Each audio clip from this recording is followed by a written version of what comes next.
Hey, it's Daz. I apologize for any background noise you may hear. That's just the washing machine going in the background. Today, I want to touch on a topic that is an ever-growing concern, and that is the cost of living going up. I'm going to pull from a few different sources and read excerpts, and I'll provide the sources for each in the description box down below this video. CPI, which stands for the Consumer Price Index, is the most well-known, and it's generally what people are referring to when they use the term inflation.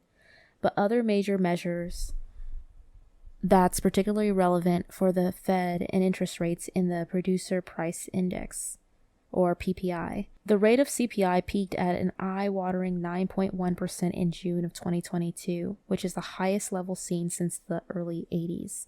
The high inflation we're experiencing today is likely brought on by a combination of factors including a strong post-COVID recovery, lingering supply chain issue, the war in Ukraine, and its effects on energy and food prices, Fed rate hikes and gains in wages after years of low growth, says Matt Fleming, a wealth advisor executive at Vanguard Personal Advisor Services. Meanwhile, stimulus checks and its suspension of student loan payments during the pandemic gave Americans an unexpected opportunity to save money, says Michelle Griffin, wealth advisor for the U.S. Consumer Wealth Management of Citi. But after social distancing and other shelter-in-place mandates came to an end, spending started up again, and inflation reared its head, says Griffin. While Fleming says inflation has peaked in most markets and should keep trending lower, he believes it will take much longer to dispel the pressure that created the higher prices in the first place. Things like historically low unemployment and higher wage growth. So inflation versus cost of living, what's the difference? Inflation and cost of living are interconnected concepts, but they are not synonymous. Inflation describes a gradual increase in prices, while the cost of living is a snapshot of how much a person needs to spend at any given moment in time. When inflation rises, so does the cost of goods and services, which in turn erodes purchasing power, Fleming says. This is particularly troublesome for those with lower fixed incomes, as inflation can rob their ability to afford necessities like food, housing, medications, and transportation. To compensate for inflation, erosion of purchasing power, retirement benefits, providers may offer cost of living adjustments or COLAs. Inflation, factors that affect the cost of living. Inflation can impact the price of everything you need for daily living, from food to housing, to what it costs to fill your tank so you can drive to work or put clothes on your back. Over the 12 months, these have been the percentage changes. Food at home, 11.8%. change. Cereals and bakery products, 16.1% change. Dairy and related products, a 15.3% change. Non-alcoholic beverages, a 12.6% change. Fruits and vegetables, a 8.4% change. Meats, poultry, fish, and eggs, a 7.7% change. Food away from home, at 8.3% change. Fuel oil, 41.5% change. Gasoline, a negative 1.5% change. Electricity, a 14.3% change. Natural gas, a 19.3% change. Apparel, a 2.9% change. New vehicles, a 5.9% change. Used cars and trucks, a negative 8.8% change. Shelter, a 7.5% change. Medical care services, 4.1% change. Transportation services, a 14.6% change. So how exactly is inflation affecting the housing market? Inflation can have a similar effect on the housing market as it does on the cost of living. Shelter accounts for nearly 1/3 of the inputs for CPI inflation, 40% of the core CPI. That excludes food and energy. So even small increases in rents and home prices can impact inflation. The housing market has been impacted by inflationary pressures on multiple levels, including higher material and labor costs combined with rising interest rates and mortgage payments, which have weighed on affordability, says Sid Vadaya, chief investment strategist for U.S. Wealth at TD Wealth. Rising rates have priced some buyers out of the market, but he says that there's still reason for hope. While inflation continues to linger at elevated levels across most advanced economies, recent data has provided some initial signs of relief from improving supply chain conditions and softening raw input prices, Vadaya says.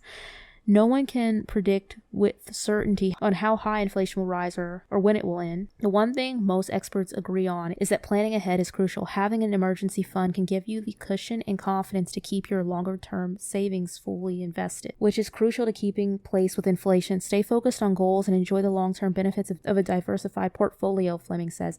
Transition periods can be painful in the moment, but instead of focusing on recent losses, focus on gains you've likely seen in your portfolio over the past decade. Owning a home is integral to the great American dream, but with today's cost of living, the dream of buying a house is becoming more distant for many median income families, considering these increases in median prices of a home over the years.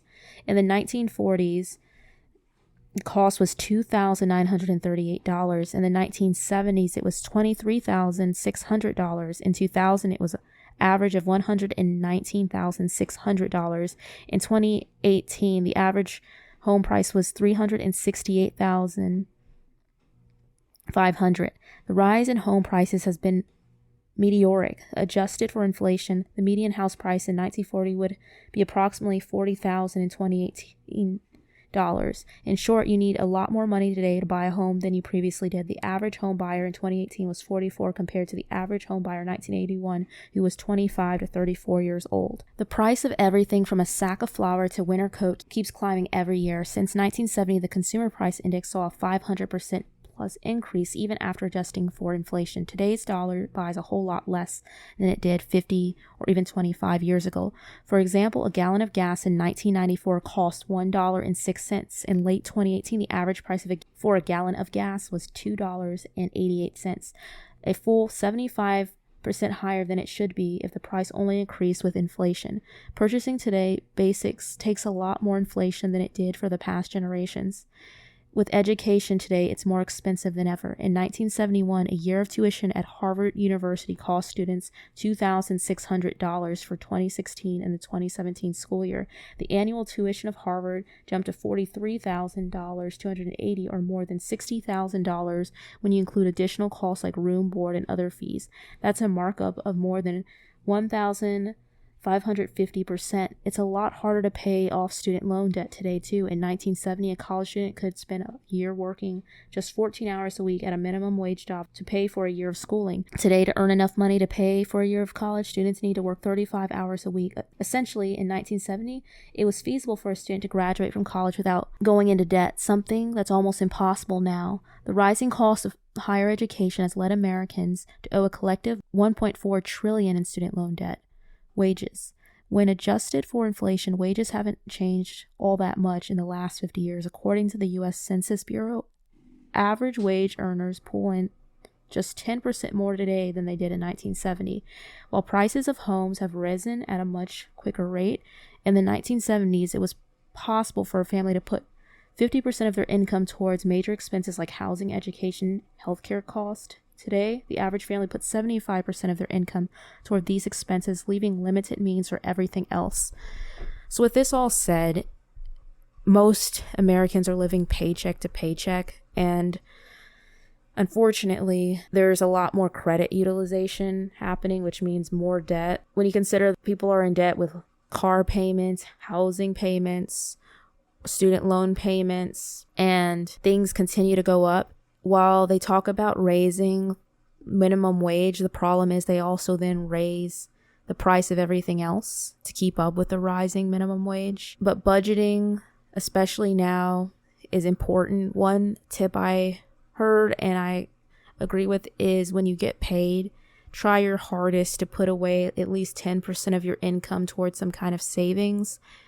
Even if you have to squeeze out the rest, give up snacks or something, just so you have savings to fall back on if something ever may happen. But I'd like to know your thoughts on the cost of living rising as well as inflation. And I hope you enjoyed today's video and found it informative. Again, if you would like to look more into these stats yourself, I provided some sources in the description box below.